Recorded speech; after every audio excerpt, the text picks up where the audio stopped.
Welcome. For today we will be learning 4 mitzvah. The first mitzvah is not to test or doubt the words of God or that of the prophet, unlike the Jewish people did when they came out of Egypt. Even after witnessing all of God's miracles, they still doubted God's ability to be able to provide for them water in the desert. And from this, the Rambam brings the verse from Deuteronomy, Lo tanasun et Hashem Elokechem, do not test Hashem your God.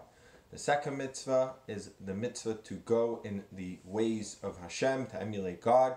For this, the Rambam brings the verse, V'halachta b'drachav, you should go in Hashem's ways. And he quotes the Sifri, which mentions what this means practically as Ma HaKadosh Baruch Hu, just as God is Rachum and Chanun and Tzaddik and Chassid, just as God is merciful and kind and righteous and pious, so too, Af'ata, that you should also be all of these things. The third mitzvah for today is the mitzvah Va'ahavta l'reach hakamocha, the verse from Leviticus, that you should love your neighbor just as yourself.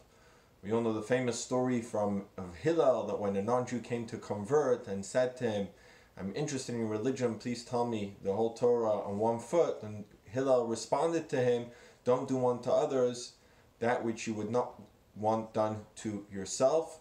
Zuhi kol Torah kula ve'idach berushuhu. This is the entire Torah. The rest of it is all just commentary.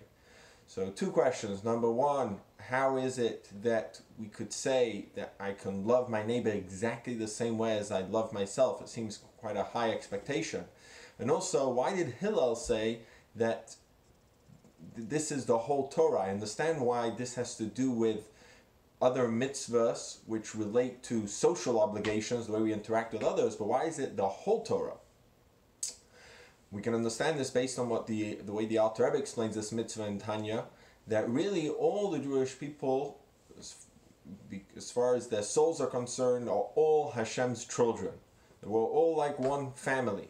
And therefore we all really, deep down, we all have this deeper connection with each other, and we could all love each other. And even more than that, the Alter Rebbe explains, not just are we like children, but because our souls is al-chilek Eloka mimal, it's all a piece, a part of Hashem.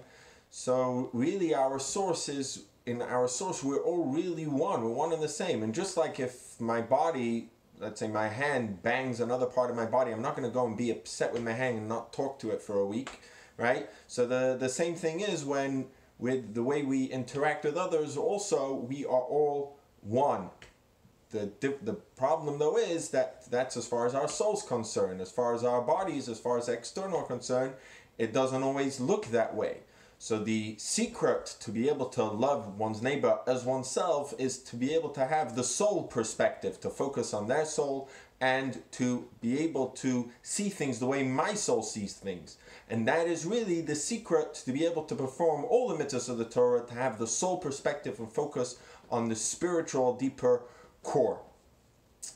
The fourth mitzvah, that is the mitzvah to the davkabo, to cling to Hashem. And the sages tell us in the Talmud, is it possible to connect to Hashem?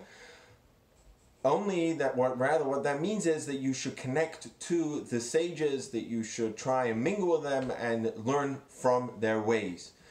But simply put, if that's the case, why didn't the Torah clearly say cling to the sages? What the Torah seems to be viewing clinging to the sages as synonymous as clinging to God.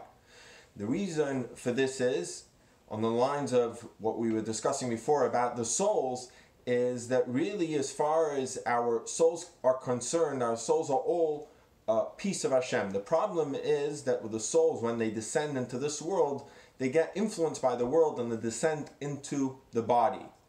That's with most souls, but there are some souls, the souls of tzaddikim, that even when they come into this world, they still stay in their pristine and divine form, the way they were before they came down, that they're one with Hashem.